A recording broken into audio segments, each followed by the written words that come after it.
Billy Graham, Le secret du bonheur, chapitre 10, Les sentiers du bonheur. Le roi George V écrivit sur la page de garde de la Bible d'un ami « Le secret du bonheur n'est pas de faire ce qu'on aime, mais d'apprendre à aimer ce qu'on doit faire. » Trop de personnes pensent au bonheur comme à une sorte de feu follet qu'on atteint par une recherche constante et obstinée. Mais la chasse au bonheur est vaine, car le bonheur n'est pas une fin en soi.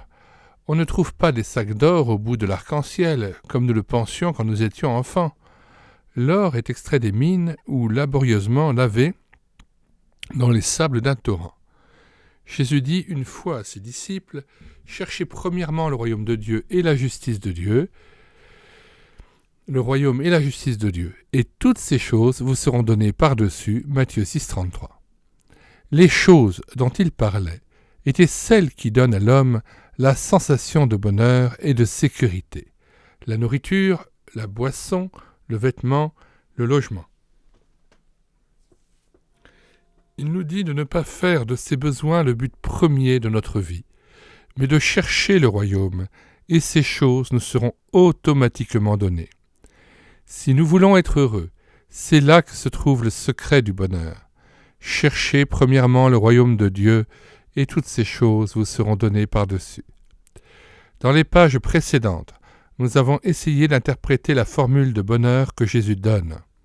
Nous nous rendons compte que, bien souvent, notre interprétation est insuffisante et qu'elle manque de clarté. Plus nous lisons cette introduction au sermon sur la montagne, plus nous y découvrons de sagesse cachée et plus nous sommes convaincus que si on la lisait dans un esprit de méditation et de prière, et si on la mettait en pratique dans la vie courante, un bonheur plus profond et plus complet en découlerait. En résumant le secret du bonheur dans le cadre des béatitudes, nous voudrions indiquer quelques sentiers qui conduisent à la vie abondante.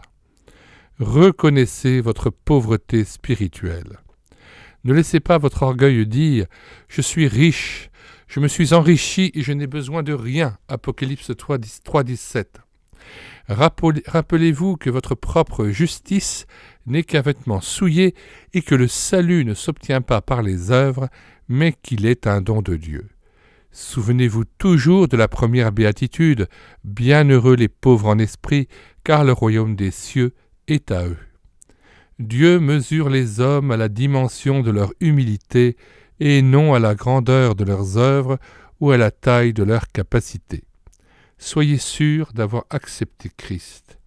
Rappelez-vous que ce ne sont ni les croyances, ni la culture, ni même la bonne réputation qui vous sauvent. C'est Christ.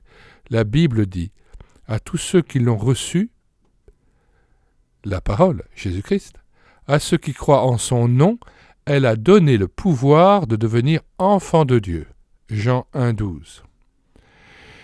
Supposons que vous désiriez vous rendre en Amérique, à New York, sur le Queen Elizabeth. Vous pouvez aller au Havre et vous renseigner sur le transatlantique. Vous pouvez être convaincu que c'est un bâtiment sûr et bien conduit et que des milliers de passagers l'ont utilisé pour traverser l'océan. Vous pouvez même affirmer votre foi en disant « Je crois que c'est un bon navire et qu'il est capable de me transporter à New York. » Vous pouvez faire tout cela et ne jamais traverser l'Atlantique. Connaître Christ de nom ne suffit pas.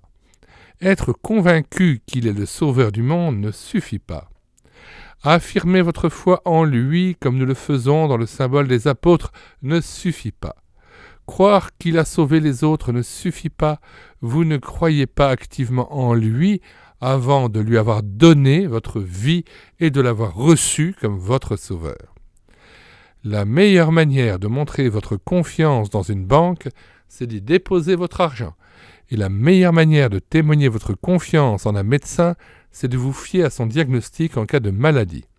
La meilleure manière de prouver votre confiance en un paquebot, c'est de monter à bord.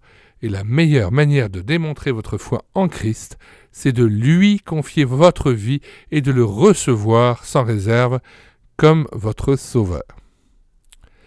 Ayez un cœur disposé à la repentance. La Bible dit « Ô Dieu, tu ne dédaignes pas un cœur brisé et et contrit, psaume 51, 19. Qu'un flot continuel de confession jaillisse de votre cœur. Rappelez-vous que c'était à des chrétiens que Jean écrivait. Si nous confessons nos péchés, il est fidèle et juste pour nous les pardonner et pour nous purifier de toute iniquité. 1 Jean 1, 9. Une personne bien élevée ne manque pas de s'excuser poliment lorsqu'elle a causé du tort. Si quelqu'un dans un salon, marche sur le pied d'une dame, il n'attend pas une semaine pour dire « Je vous demande pardon », il le fait immédiatement. Quand vous violez la loi de Dieu, quand vous dites une parole emportée ou acerbe, ou même quand vous avez une mauvaise pensée, vous devez immédiatement confesser ce péché à Dieu. Alors, selon sa parole, il vous pardonnera, il purifiera votre cœur et il vous transformera à sa ressemblance. Pensez aux besoins des autres. Dans le triangle éternel du christianisme, Dieu est le premier, le prochain vient ensuite et moi en dernier. Réjouissez-vous avec ceux qui se réjouissent, pleurez avec ceux qui pleurent. Romains 12, verset 15. Soyez sympathisants, tolérants et compréhensifs. Rappelez-vous un des secrets du bonheur, bienheureux les affligés, car ils seront consolés. La joie du partage n'est comparable à aucune autre joie de la vie. Ne jouissez pas d'avoir trop quand des millions d'hommes dans le monde n'ont pas assez. Souvenez-vous quand vous lisez votre Bible que des millions d'hommes n'ont pas de Bible. Pensez lorsque vous entendez prêcher l'Évangile que plus de la moitié du monde ne l'a encore jamais entendu. Que votre vie, vos intentions et vos prières soient tournées vers ces multitudes qui présentement attendent du secours. Qui les aidera en premier, les chrétiens ou les gens du monde ? Ne soyez pas un demi-chrétien. Il y en a déjà beaucoup trop dans le monde. Le monde a souvent du respect pour celui qui a une foi sincère. La Bible nous dit que nous ne pouvons servir Dieu et Mammon. Qu'aucun homme ne peut servir deux maîtres. Trop de prétendus chrétiens sont semblables à ces petits caméléons qui adaptent leur couleur à celle du milieu. Et même les contradicteurs ont vite fait de distinguer un chrétien véritable d'un chrétien hypocrite. Vivez une vie livrée. La Bible est très explicite sur ce point. Ne savez-vous pas qu'en vous livrant à quelqu'un comme esclave pour lui obéir, vous êtes esclave de celui à qui vous obéissez, soit du péché qui conduit à la mort, soit de l'obéissance qui conduit à la justice ? Romains 6,16. Un ami de David Livingstone a dit une fois « Quand je vis Livingstone vivre en obéissant à l'appel qu'il avait entendu, quitte tout et suis-moi, je devins un chrétien malgré moi. Le monde ne connaît pas de plus grande force d'attraction qu'une vie livrée. » Sherwood Eddy interviewa un jour à Moscou 20 jeunes communistes et demanda à chacun combien ils consacraient d'heures journellement au parti. Aucun d'eux ne donnait moins de 3 heures pour plaider les vertus du parti et quelques-uns d'entre eux y consacraient jusqu'à 9 heures. Il déclara qu'il lui semblait que Karl Marx avait plus de témoins dans ce siècle que Jésus-Christ. Il n'est pas étonnant que le christianisme n'ait pas prospéré dans cette génération. Livrez-vous à Dieu. Soyez remplis du Saint-Esprit. Remplis du Saint-Esprit, les premiers disciples bouleversèrent le monde. Remplis du Saint-Esprit, les réformateurs allumèrent la flamme spirituelle qui devint la Réforme.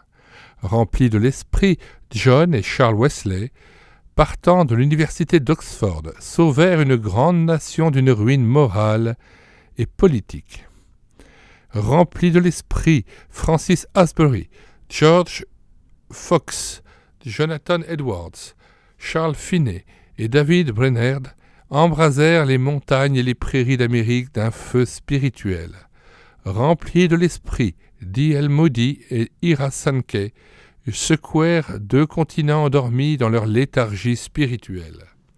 La marée de la civilisation est montée, les destinées des nations ont été changées et les pages de l'histoire ont été illuminées par des hommes qui étaient remplis de l'Esprit de Dieu. La Bible ordonne à notre génération adonnée à l'alcoolisme, livrée à la course au plaisir, « Ne vous enivrez pas de vin, c'est de la débauche, soyez au contraire remplis de l'esprit » Éphésiens 5, 18. Cherchez à produire le fruit de l'esprit dans votre vie. La Bible dit « Le fruit de l'esprit, c'est l'amour, la joie, la paix, la patience, la bonté, la bénignité, la fidélité, la douceur, la tempérance. » Éphésiens 5, 22, 23. Vous dites peut-être « Je suis incapable de produire un tel fruit, il m'est tout à fait impossible de faire cela. » Je suis entièrement d'accord. Vous ne pouvez le produire par votre propre force.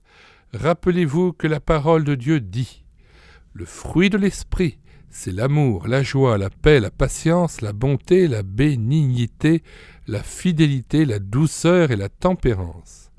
Si l'Esprit de Dieu habite en vous, c'est lui qui produira ce fruit. Vous n'avez qu'à cultiver le sol de votre cœur par une consécration et un renoncement sincère afin que Dieu puisse trouver une terre favorable pour produire le fruit qu'il désire. Vous pouvez avoir des arbres fruitiers dans votre verger, mais si le sol n'est pas enrichi et si les parasites ne sont pas soigneusement détruits, vous ne pouvez pas avoir de récolte abondante. Nous sommes chrétiens, nous avons l'Esprit de Dieu en nous, mais il nous incombe de bannir le péché de notre vie afin que l'Esprit puisse produire son fruit en nous. Appuyez-vous sur la Bible. Comme chrétiens, nous n'avons qu'une seule autorité, qu'une seule boussole, la parole de Dieu. Abraham Lincoln écrivait à un ami « Je m'adonne avec profit à la lecture de la Bible. Acceptez de ce livre tout ce que vous pouvez par la raison et le reste par la foi. Votre vie jusqu'à la mort sera meilleure. » De grands hommes en ont fait leur livre de chevet et leur guide sûr. Herbert G. Taylor, anciennement président international du Rotary Club, m'a dit qu'il commençait chacune de ses journées en lisant à haute voix le serment sur la montagne. Commencez votre journée avec ce livre et à la fin du jour, laissez-le donner sa sagesse à votre âme. Faites de la parole de Dieu le fondement solide de votre espérance. Faites-en le pain qui nourrit votre esprit. Faites-en l'épée de l'esprit qui retranche le mal de votre vie et qui vous façonne à l'image et à la ressemblance de Dieu. Témoignez pour Christ. Jésus vous dit « Vous êtes la lumière du monde ». Que votre lumière luise ainsi devant les hommes, afin qu'ils voient vos bonnes œuvres et qu'ils glorifient votre Père qui est dans les cieux. Matthieu 5, 14 à 16. Un témoin fidèle vaut 1 millier de théoriciens muets. Tom Allan, le célèbre jeune prédicateur écossais, fut amené à Christ alors qu'un soldat noir chantait le Negro Spiritual « Were you then where they crucified my Lord ?» Étiez-vous là quand ils ont crucifié mon Sauveur? Il dit que ce ne fut ni le chant ni la voix, mais l'esprit qui animait le soldat pendant qu'il chantait, son attitude, sa sincérité d'expression qui le convainquit. Il vit tout à coup combien sa vie était coupable et il se tourna vers le Sauveur. Notre foi grandit en s'exprimant. Si nous désirons garder notre foi, nous devons la partager, nous devons témoigner. Demeurez dans la présence de Dieu. Jésus a dit « Voici, je suis avec vous tous les jours, jusqu'à la fin du monde. » Matthieu 28, 20. Rappelez-vous que Christ est toujours près de vous. Ne dites pas ce que vous ne diriez pas en sa présence. Ne faites pas ce que vous ne feriez pas en sa présence. N'allez pas où vous n'iriez pas avec lui, mais il n'est pas avec vous pour vous juger et pour vous condamner. Il est avec vous pour vous consoler, vous protéger, vous guider, vous encourager, vous fortifier et vous aider. Il ne sera pas seulement avec vous jusqu'à la fin du monde, mais il sera avec vous pendant l'éternité. Disciplinez votre vie de prière. Jésus a dit « Il faut toujours prier et ne point se relâcher » Luc 18, 1. Il déclara également « Prie ton Père qui est là dans le lieu secret, et ton Père qui voit dans le lieu secret te le rendra. » Matthieu 6, 6. Prier, ce n'est pas seulement demander, c'est aussi écouter les ordres de Dieu. Frank Laubach a dit « La prière véritable est un dialogue, et pour moi le plus important est d'écouter ce que Dieu a à me dire. » Les grands chrétiens ont consacré des heures régulières à la prière. John Wesley se levait à 4 heures du matin et commençait sa journée par la prière suivie d'une heure d'étude biblique. Je vous suggère de fixer un moment pour communiquer avec Dieu. Prenez un rendez-vous avec lui et soyez précis. Vous ne regretterez jamais une telle pratique, car la prière fervente du juste a une grande efficace. Jacques 5, 16. Développez votre goût des choses spirituelles.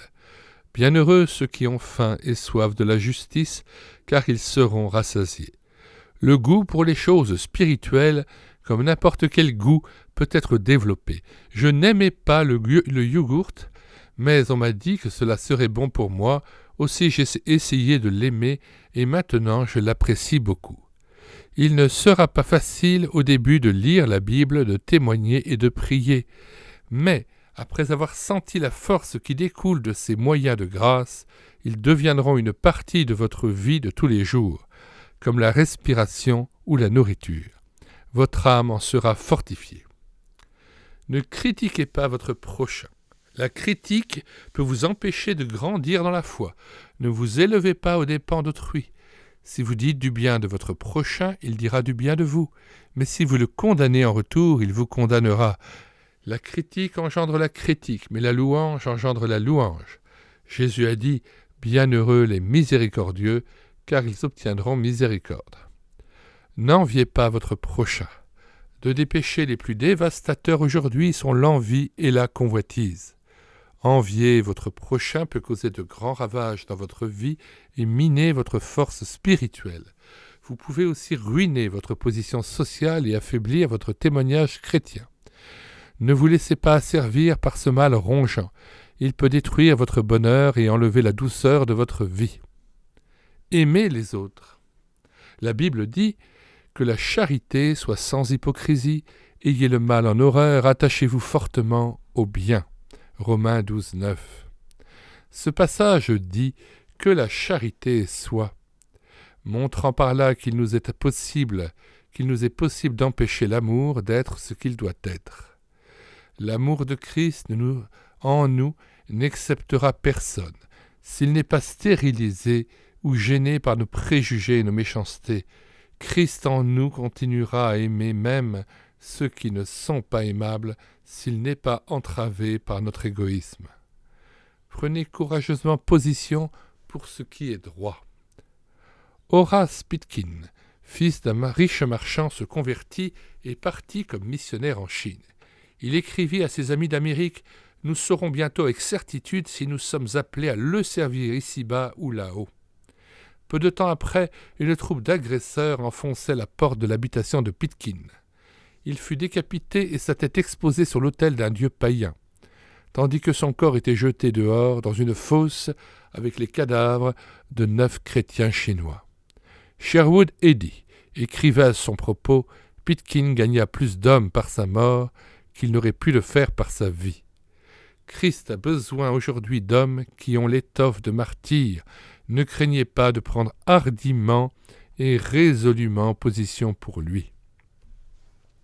Apprenez à vous reposer en Christ.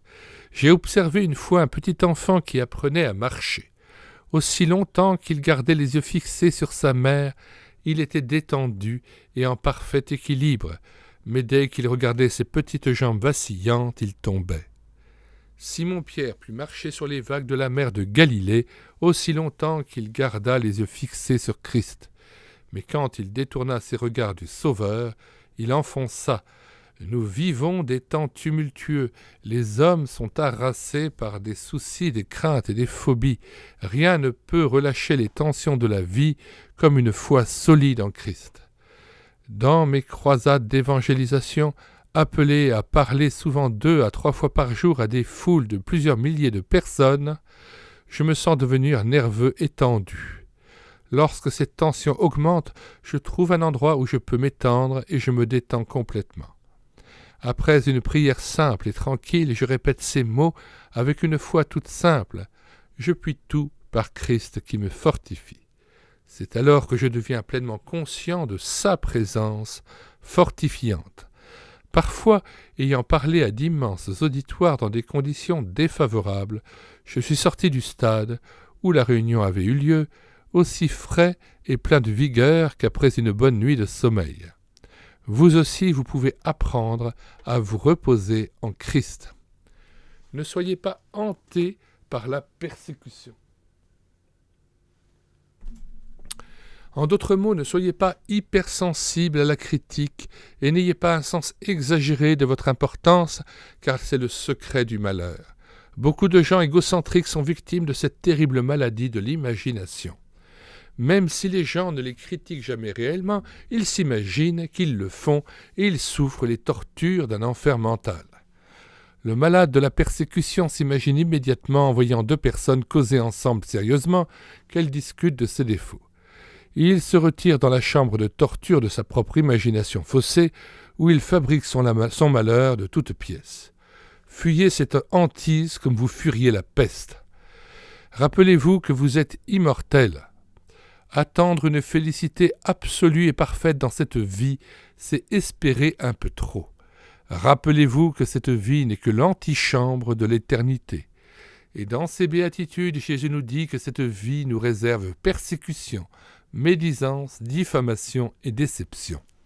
Mais il dit aussi « Réjouissez-vous et soyez dans l'allégresse parce que votre récompense sera grande dans les cieux. » Matthieu 5,12. Il donne à entendre avec force qu'au bonheur relatif de la vie présente est lié un bonheur absolu dans la vie future. Ici-bas, nous avons les gages de notre héritage, mais dans les cieux nous jouirons d'un bonheur parfait. Le chrétien pense et agit dans la perspective de l'éternité. Il ne s'aigrit pas quand les choses ne vont pas comme il l'avait projeté. Il sait que les souffrances du temps présent ne sauraient être comparées à la gloire à venir qui sera révélée pour nous. Romains 8, verset 18. Ainsi il se réjouit et il est extrêmement heureux.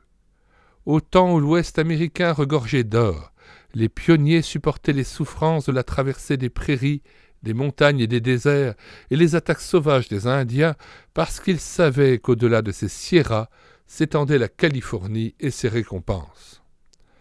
Lorsque Bill Borden, qui était un jeune homme très riche, partit en Chine comme missionnaire, beaucoup de ses amis pensaient qu'il était fou de gâcher sa vie, comme il disait, pour essayer de convertir au christianisme quelques païens.